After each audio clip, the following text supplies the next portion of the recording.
guys, welcome to another coffee session on Been There, Done That. And the purpose of the show is to have, a really good coffee session with people we find inspirational, entrepreneurs that are doing truly wonderful things. And, you always wanted to be like that fly on the wall in a coffee session and listen to someone's journey and find out what it took for them to make it. It's always amazing to learn from other people's journeys, right? Why reinvent the wheel if you can learn from somebody else who's done it? Our truly fabulous guest today is Linda Jangulo, founder and co-owner of Miss Salon London and Miss London Cosmetics. Welcome, Linda. Thank you for having me. Yeah, it's only a pleasure. You're looking lovely. Thank you And very I like much. the Cruella de Vil hairstyle Listen, there. somebody's got to do it, okay? As long as your staff don't call you Cruella, right? They better not.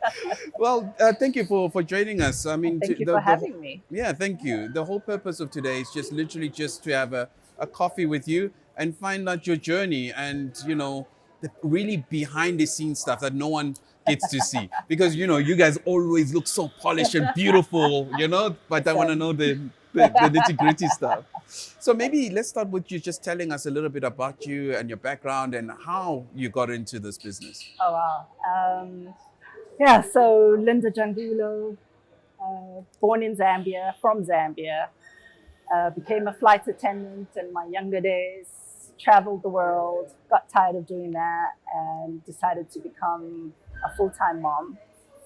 That got tired really quickly, really quickly. But thank God, in the process of it getting tired, I met my fabulous partner, Ego, at school, of all places. So being a mom actually paid off. Oh, you mean the kids' school? Yeah, at the kids' school. Yeah. So we met at, well, funny thing is that the school actually used to send out this email whenever somebody new came into class. And I was like, oh, okay, Miss Salon. Oh, interesting. But anyway, that was neither here nor there. Met up for coffee, started talking. What do you do? Blah. And in that process, I was actually interested in opening a salon at the time. Mm. But the salon that I was interested in taking over was like giving me the runaround. They tell you an amount and they're just like, you're just going to fall for it. I was like, well, let me see some figures, Mm-hmm. And that didn't happen, obvious reasons. So I meet Ego and I tell her about this. And the one day she calls me up in January and she goes, you won't believe the salon. We had been talking about this particular salon. And I mean, it was, failing, not failing. They were not sure what they wanted to do. Yeah. So she calls me up and she says, you'll not believe the salon has just called me and they want me to take over. Do you want to do it? I thought, duh, what kind of a question is that? Fast forward, we do all the groundwork. I have no money, by the way, right? I'm like, so I was married at the time and I said to my husband, hey, so this is business. And he shot me back one line, cash flow is tight. Gutted. I thought, no way, I'm not going to pass this by. I sold my car. What? I decided I was going to sell my car. I wanted to do this so badly. And where was that sense of belief like that, You know what? Where did it come from? I think because I knew it in me that I wanted to do something for me. Yeah. And so it was in that I knew that I really, really wanted to do this. And then, of course, having a partner who's been there, done that, it was somewhat of a no-brainer. Yeah, but surely, I mean, most people will hesitate because now it's real, right? Right. It's one thing to have the dream and want to do something, but now all of a sudden the site is available. You got to use your own money, sell your own car. Yep. But if your dreams don't scare you, then they're not big enough, is it? Yeah, this is true, right? And they're not big enough. So, as much as it was like, oh my God, I'm selling a car. Like, what am I doing? But it was also, what could happen? What's the bigger picture? And so, I went with that, it was going to work. And 12 years later, here we are. But when you were a kid, running around in Zambia, did you have it in you? Did you sell toys at school or So funny is that when I was probably 18, I actually went into a little business with one of my friends. And he had a little supermarket, all of that. So it was one of these things, just kind of playing around sort of thing. And then that's how I became a flight attendant. How? What was the link? So the link was that this little shop was across a restaurant, and there was an old man, we used to call Uncle Tom. And the one day Uncle Tom came and said, "Oh my God, the airline is hiring. You should go. You'd be great." And I thought, "No, man, Uncle Tom." And he was like, "No, I'm telling you." And he got his wife to call me, and she was like, "You have to do it. You have to do it." And I thought, I don't know. So I begrudgingly wrote out this application. And when I went to the airline, they said to the girl at reception, said, "Oh, that closed yesterday." And I thought, "Oh, well, I wrote this out for you, so keep it. Might as well keep it." And I walked away, and I went back to Uncle Tom and I said, "It's not going to work. They closed yesterday." And he was like, "No, man, that's so unfortunate. You see, you wasted time." And I thought, a week later, I get a phone call. "You applied for a position." And I thought, "Oh, I thought you were closed." Called me for an interview. Did that for about 10 years. Wow. So, yeah. Saw the world. And it's amazing, world. just like how sometimes what you don't think or you don't even realize is an opportunity Absolutely. ends up being the opportunity, right? And vice versa. I mean, I heard an interesting story the other day. This guy got an opportunity to go to London and work in this business. And he gets there, all he's doing is essentially filling out envelopes and putting them in the mail in this big investment firm. He was so upset, like he's traveled all the way from South Africa to be stuffing envelopes, right? This guy is a gazillionaire now. And I asked him, so how did from stuffing envelopes to... Right. He says, it turns out those envelopes he was stuffing, it was all the statements from all the big clients for the financial services organization. So he was seeing who invested what in what and was making what. And then he built some software that made him successful. So sometimes what you think is the opportunity ends up not being, and what you didn't think ends up not being, right? But this is about you, not... So then, now you meet Ego and everything is going amazing. Like, what happens then? Yeah, so, when we started, it was really about creating a space where women would... So essentially started off as a woman, almost like a women's club. And I think when we started 12 years ago, men didn't really get into this whole grooming thing. I mean, it was like... So we started what we called Men's Night. And Men's Night, you pay 500 Rand, come in, get your nails done, have pizza and a beer, and network with other men. Really? Yeah. Does this still happen? Like, why didn't I get an invite? No, because the men come in now during the day. They don't need a night. Oh, okay. Oh, because it's now normal. So over time, they were like, we want to be where the chicks are at. Why are we only guys? I mean... That's a good point. So then they started coming during the day. Wow. And I mean, it's grown from there. I always consider it's my family away from my family, because the conversations that I have, it's not just, service goes just from, the tangible that you give people. They could go away and have great nails, absolutely beautiful, no problem. But it's the feeling that you leave them with. When they go away, how do they feel after leaving your premises? And that's what's important to me. That's the most important thing that I could give a client. So it's a therapy session? Absolutely. I mean, I have all kinds of conversations, all kinds. Huh. Yeah, it's amazing. I enjoy it. And then, because there's 3 of you, right? 2 of us. Oh, so it's 2 now. So, but when the brand blew up, it was 3 partners, I guess. Yeah. And just dealing... Firstly, with 2 other female partners, or just having a partner period, that must have been an interesting dynamic. So the beauty of our partnership was always that we all had a vision, and it was all centered around the brand. Right. So it was no personal egos. It was literally about the brand. So we could disagree, but when you come back, you kind of think, well, what is this doing for the brand? Right. So we always put the brand before anything else. So that's how that partnership worked. And so that was the secret, Absolutely. It's like in a family, right? We may disagree, but at the end of the day, you're like, mom and dad, kind of thing. So it's always been about the brand. What is this doing for the brand? Because you can have personal egos. I mean, everybody has an opinion and everybody has a say. Yeah. But at the end of the day, it was all about elevating the brand before anything else. So. And then in terms of like elevation of the brand, you then essentially took the brand from just a salon, and now you've got a cosmetics line. And I know it's, in Woolworths and so forth. How did that part come along? So cosmetics was an interesting one. Right. Cosmetics, Ego's sister is the formulator of the brand. Right. So she's the And scientist and yeah, engineer. she's the science, she's the brains behind all of that. Right. But, she made this wonderful product that she had, sitting in a house. Yeah. And so the one day, Ego traveled to the US and just thought, oh my God, there's this product just sitting here. Why don't we start a business out of it? And the sister was like, I don't want to know anything about it, whatever. And so we started to do the groundwork. Okay, how's this going to happen? Branding, packaging, did all of that, got it off the ground. And look at us now. And was it easier because you already had the other business, or you were the different learnings in this specific? Oh, totally different learnings. Because, with the salon, it was more around the service of it. Whereas product came in, you just called up a supplier and, now you're the supplier. Right, right. So the roles have changed, Yeah. Which brings its own dynamics into what needs to be done, what barriers need to be crossed. So it was a huge learning curve as well. And so now, obviously, it's clearly a beautiful product. It works, and all. So it's an amazing product. My bad. And it's a totally different plane to service. Now you got a product, you gotta sell it.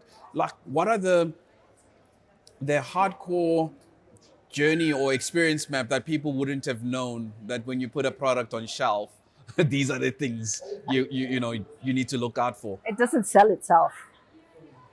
You need to sell your product. Who would have thunk it?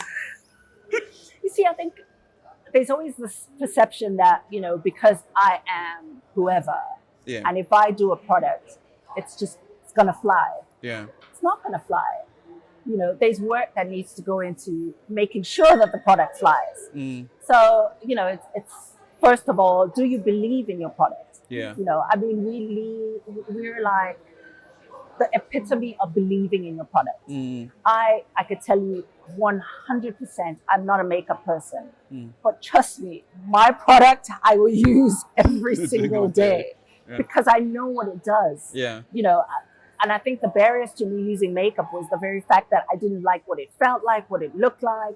So there were all these obstacles and now we've changed that playing field. Mm. It's not a cakey thing. It's not like a totally different person. You're not clogged up. Mm. It's a natural, beautiful product. It does what it says it does. It's not a gimmick. It looks like a filter. Yeah. But it's not like a a filter. Yeah, that's a nice name for a makeup brand, filter. It looks like a filter, but it's not. But you are actually, to your point that you use it, but even beyond that, I guess you were the biggest influencers of your own product, right? You didn't go out to somebody. You guys wore it. You were in the media pushing your own product. Yeah, we were the models. I mean, everything about this brand has been so organic. Right. Totally organic. From even just when it started, we used to jar this thing out of Ego's dining room. Meet up, she'd be like, guys, tonight we're jarring. Okay. Yeah. We get there at 6 p.m., jars lined up, one's squeaking the jar, one's labeling, and one's weighing. And, so there was all of that used to happen. Yeah, and then you put it on the shelf, and then you say, after all that labor of love, of jarring and night sessions, and then you think this is the next thing since, sliced bread, and yet it doesn't sell. So how do you then get it to sell? And I think we were lucky because we had a captive audience in the sense of our salon. So we had many women that came through. So we started there. Put it on as many faces. You didn't have to buy it. Just try it. Just try it. And believe me, there were some that would go away and be like, oh no, I use whatever brand they use. And within no time, can you save whatever it is that you used on me? Because my God, everybody's complimenting me. Everybody's complimenting me. So it wasn't a hard sell per se, but it was just try it. You never know. Just try it. Just try it. And through that trying it, we converted people, and it was an easy conversion because we were not selling you something that was pie in the sky. Yeah. It was absolutely what we were saying it would do. And so it was a no-brainer. And that's how it became this sensation, so to speak.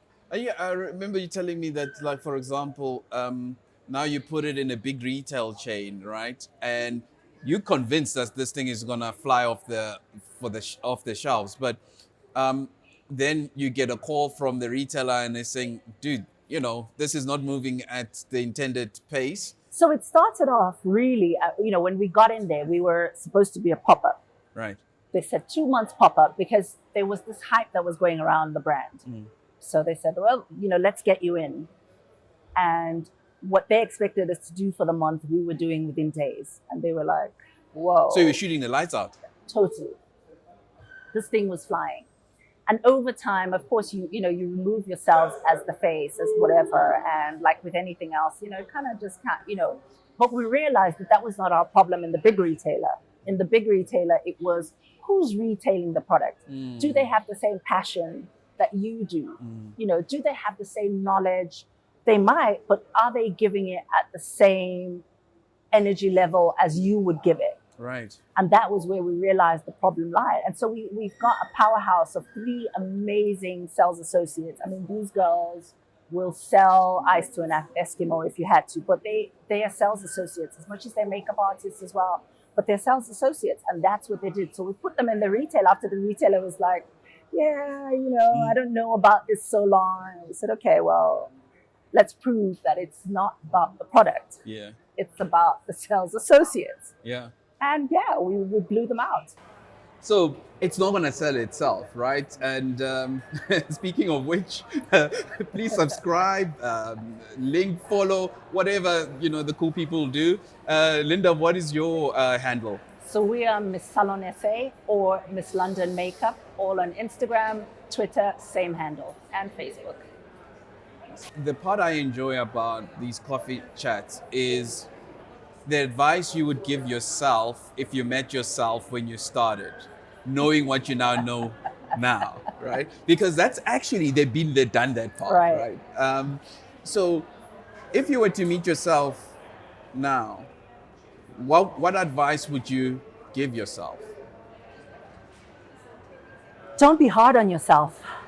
Life happens to everybody, and learning is part of that journey. You never stop learning. And so even the obstacles that come your way are part of that learning, and they're part of that journey. So don't be hard on yourself. But most important, don't quit. Truthfully, would you have listened to yourself if you met yourself? Probably not. Right? But now that I know what I've been through, what I've seen, I kind of go, oh yeah, totally true. Yeah, because I mean, when I've had really cool chats with other female entrepreneurs, their journey is totally different to a guy's journey, right? I mean, most guys, it's all in the business. Everything else is kind of in the peripheral. Right. There's family, but it's not. It's priority levels are different. You've got beautiful kids, and and you got to run this thing. How have you managed to juggle all of that? I must say, I think it's having the children that I have are a blessing. They've let me be this businesswoman first. And so I haven't felt like they've taken me away from a dream, or, everything just kind of happened when it needed to happen. Right. So I've never had to force anything, at the expense of one or the other.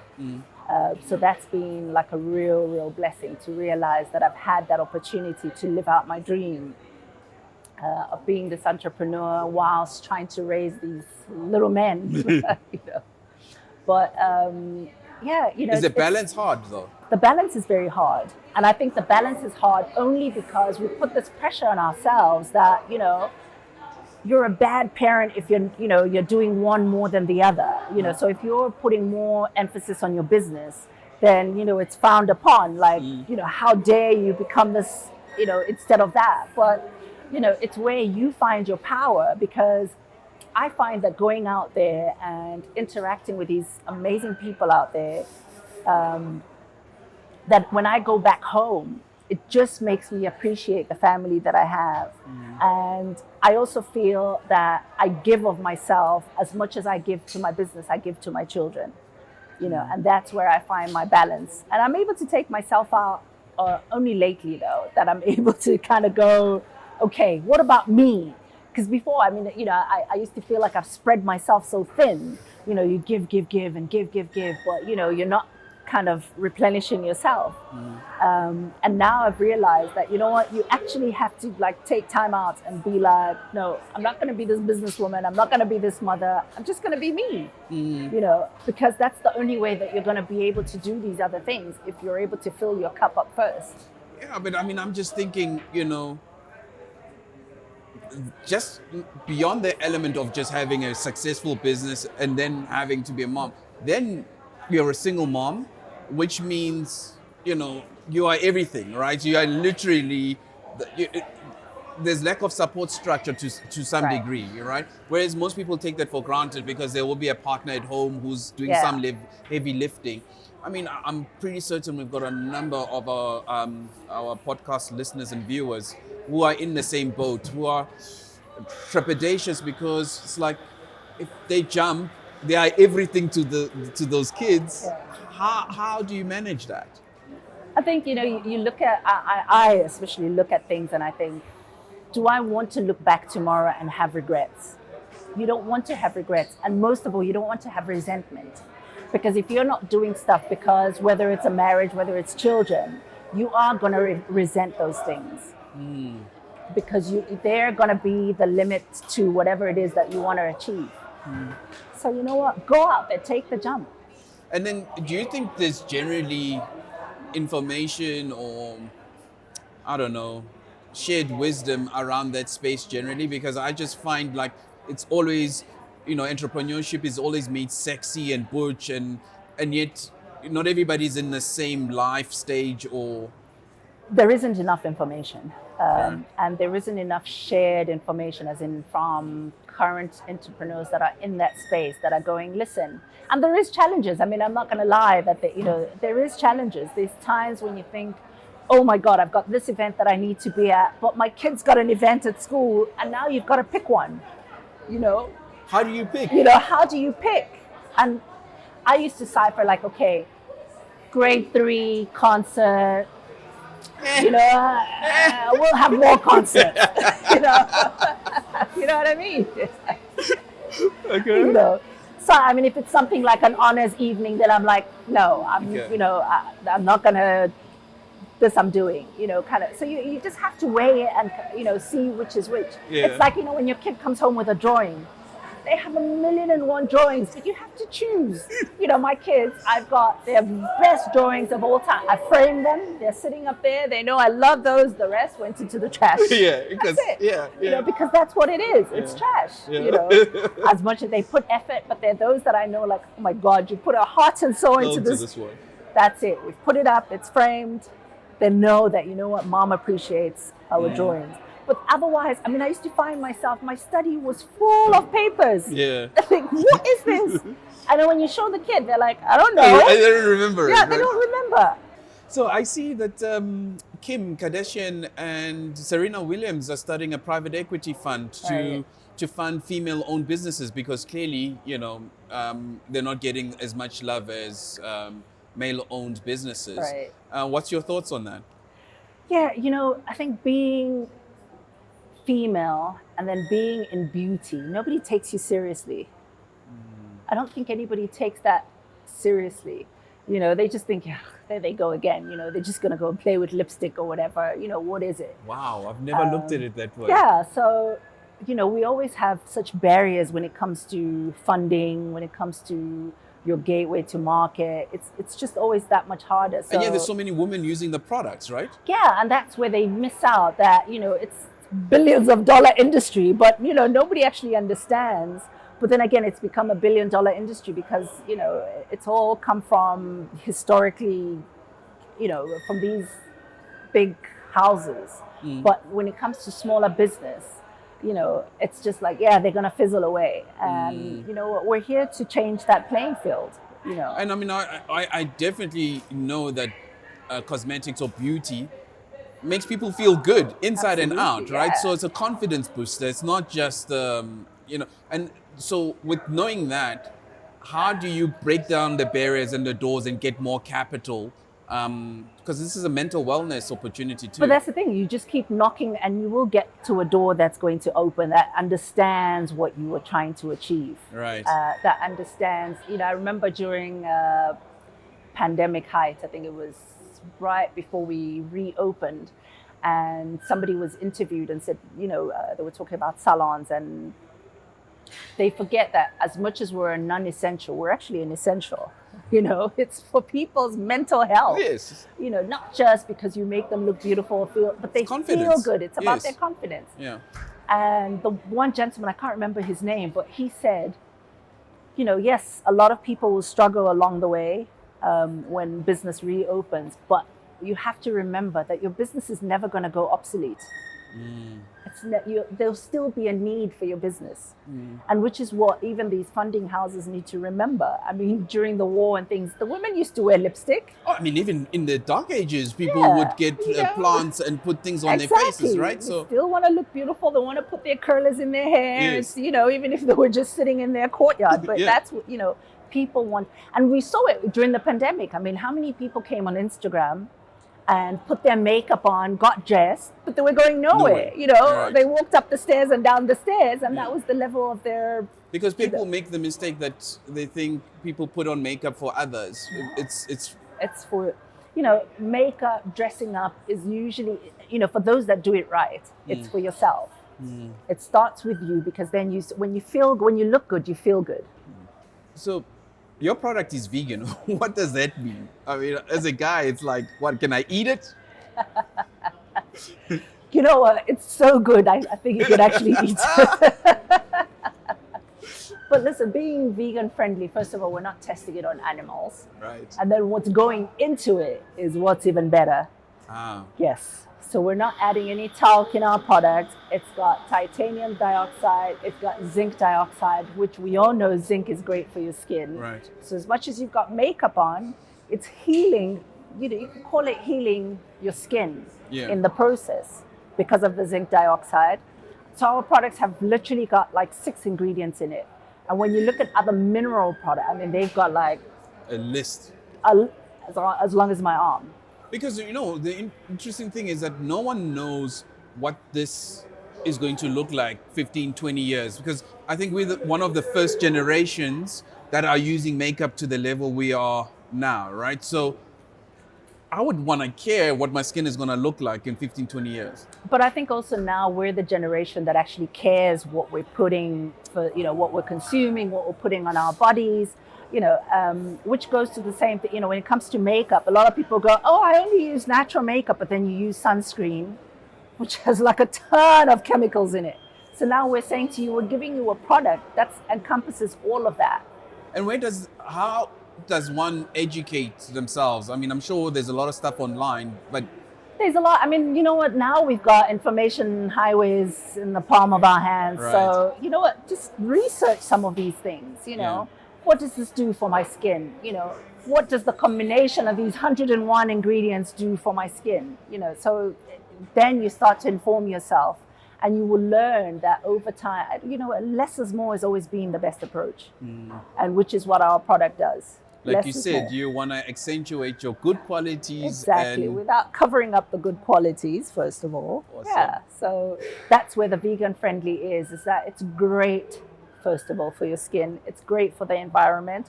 No animals are harmed in the process of making the product, and everybody's happy.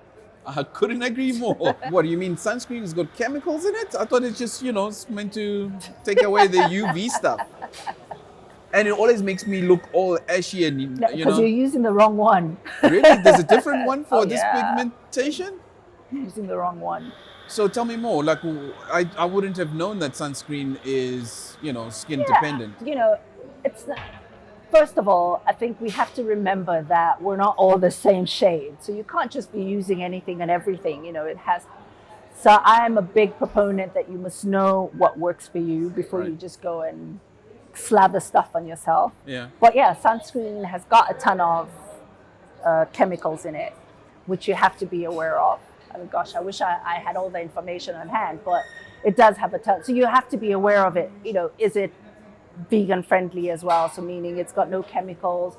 And now there's quite a few that are coming up, but as human beings, we like the easy way out, right? You're right. Just when it's been around for so many years, it Yeah. does the job. So yeah, we go with that I mean, approach. like Then as a black guy, I'm thinking my melanin. I found out what that means. I'm thinking, my skin is strong enough, can deal with, African sun. No, this is. even in winter, you need to put sunscreen on. How do I not know this in my age? I was 2 years old when I found out that I need to put on sunscreen in do. winter. You do, Wow. because it's about the UV rays. It's not about the sun. And I've got therefore a contentious one, and we're probably going to cut this out, right? So, you know, I would have thought particularly makeup is to accentuate your existing features or your beauty. But it seems like now it's more an artistry, and the face is actually a canvas for whatever you want to put on it. See, and those are the people that are still in the dark ages, so to speak. Yeah. Because makeup is not supposed to change, yes, unless you're going into that whole artistry thing. But makeup is just supposed to enhance what you already have. That's all. It just enhances your natural beauty. And that's it. We like to say it covers your imperfections, without covering your perfection. Ah, love that. I love See? that. And with you competing in a global landscape, I mean, you've got these big heritage brands out there. How do you compete with that on shelf and especially on the consumer's mind? Once you've got to the consumer, everything else is easy. So we're selling a product that we are letting in. First of all, it's a natural product. So it's got no preservatives, not going to clog your pores. And a lot of people have moved away from that makeup that makes them look different, that gives them this whole caked up look, from the artistry. And the thing is that if you look out there, not many people enjoyed that artistry because not many people can do that artistry. And the time it must take to put your face on, literally. And that's what it was. It's putting your face on. Yeah. And now you put on your makeup. I mean, it's literally 5 minutes and that's complete makeup, contour, blush. That's 5 minutes that we're telling you, listen, you can achieve a great look in no time. It's not going to mess with your skin. It's great for sensitive skin. It's a mechanical sunscreen. What more do you want? But then how do you still compete with the big global brands? The big global brands, of course, they've got budgets around them, so they do great things or whatever it is. But we're just relying on our product to do what it says that it does. And that's what we're using, and it's been working so long. And then in terms of exit strategy, are you going to sell to these big global brands as part of your, 12 years a slave benefit? 12 years you've been doing this, right? So salons have been 12 years, and makeup has been since 2015 that we started. It's a long time. It has been a long time. But I think our exit strategy is we need to break into the rest of Africa. And then we can kind of say, well, name our price kind of thing. And are you finding that people typically buy foreign or global, the Fenties of the world as opposed to indigenous African products, and how you feel about that? Is it? Yeah, and I think it's more about an inclusion thing. So, if you're going to be sitting there and talking and going, oh my God, I use Fenty, Rihanna, of course, but we're slowly but surely changing that, just because it's local or just because it's not by a big house doesn't mean that it's not good. And so as small brands, we just need to believe in our products and put them out there such that, we can actually compete with global. I mean, we could put our mouth where our money is because we know that our brand competes hands down with these big brands. And just because they've got budgets to be all out there and look fancy and all of that, doesn't mean that they're great. But isn't that a big part of that also aspirational in that, once you put on the makeup or the nail polish, you can't tell whose brand it is, right? Once it's on, right? So, you got to make everybody else know that this is what you've got. But we're leaving at the edge of it's social media, right? Yeah. Of course, So you're people will gonna let sit you there. know. Yeah, they'll let you know. You sit there. You're gonna be doing your makeup. Oh my God, do you know what I got today? You know what I mean? Okay. So So, it's still so what's next? I mean, you said conquering the continent, conquering the continent is next. and how far are you with that? You know what? We're looking at least by January we should start getting out there. Okay. Yeah, putting all our ducks in a row and getting out there. And then I'm assuming, I suppose, a big inhibitor of that is going to be capital, because that's going to be capital intensive. All the upside is that you've got the learning since 2015, you said, Yeah. on the makeup side. Right. And are you saying you're going to do both the makeup and the salons?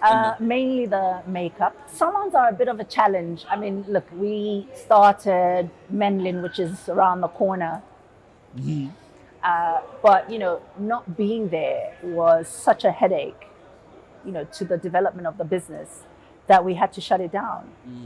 So now I could just imagine starting one, Rwanda or whatever. And because you can't be there, look, you could be there 6 months and set it up and all of that. But the minute you turn your back, things But then don't how quite... are you going to deal with that? Because that's going to be a scaling issue, right? People, when you were the influencers of the brand, people were coming to see you and be part of your journey in the salon specifically, and I suppose with the makeup as well. So how are you going to manage that?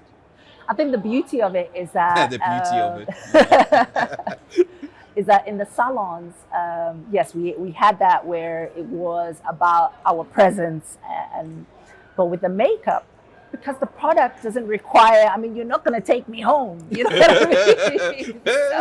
Yeah. Hey, good morning. So, the makeup does exactly what it needs to do. So regardless, whether I'm talking about it, whether it's my sales associate that's talking about it, it makes no difference because the product is doing exactly what we're all saying it's doing. But in hindsight, do you think you would never do that again, be the lead or the face? I mean, I had that problem with Voyos, where even today, even though I've exited that business in 2017, people still, Yeah. Would you do In that? hindsight, no. Would not do that again. No. Really? No. Wow. Would not do that again. So if someone has got 100,000 followers or 200,000, because I see this a lot. There's a lot of entrepreneurs, the brand and their personality has merged because Right. they essentially the evangelists, Yeah. right? You saying that's not such a cool strategy later on, No. Especially for the salons now. Not at all. especially for services-based business. For service-based businesses, no. I would like for my client to get the same level of service whether I'm present or not. And they must feel that they're getting the same level of service whether I'm there or I'm not. But I would think when they come to the salon, they would still be getting great service whether you were there or not. Absolutely. But I think, so as a business owner, the way you interact with a client is totally different from... I'm with you. You know what I mean? I'm with you. Yeah. So then they kind of feel like, when Linda or Ego is here, I don't know. I just have, it's just, so, yeah. Wow. I mean, I could tell, even just between Ego and I, we're such different personalities. She's out there, people be like, oh, where's Ego? She would do shots back in the day and, I don't drink, so my interaction is totally different so now you just pull in someone that's, coming in and doing their job. Yeah. It's totally different. Wow. So Totally different. in closing, then, I mean, Africa is beckoning.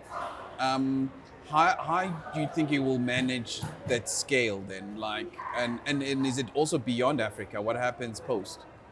Yeah, so, with managing that scale, I think it's about, because it's a product, Yeah. once you've kind of, you've set the roots out there, you let it grow organically and just kind of guide it, so to speak, without, being a poster child, so to speak. Yes. But I think it's very possible that, it's something that we can do. Well, I wish you nothing but success and luck. And as I say, onwards and upwards. Yeah, there we go. I'm definitely will be sending you a T-shirt. I think you've seriously Oh. earned these hard yards. And yeah, I mean, to you and your partner, I just wish you nothing but the success. Thank And you. I'm hoping our audience will come Thank you to very the much. salons, Yeah. as well as buy the Morningside product. and Parkhurst. Morningside and Woolworths. Parkhurst and Yeah. Woolworths, right? Cool. So Yeah. thank you so much, Linda. No, thank you. Yeah, and Yes. guys, look out for our next one. Next week we'll drop same time. Don't forget to subscribe. Yeah, and tell your mates.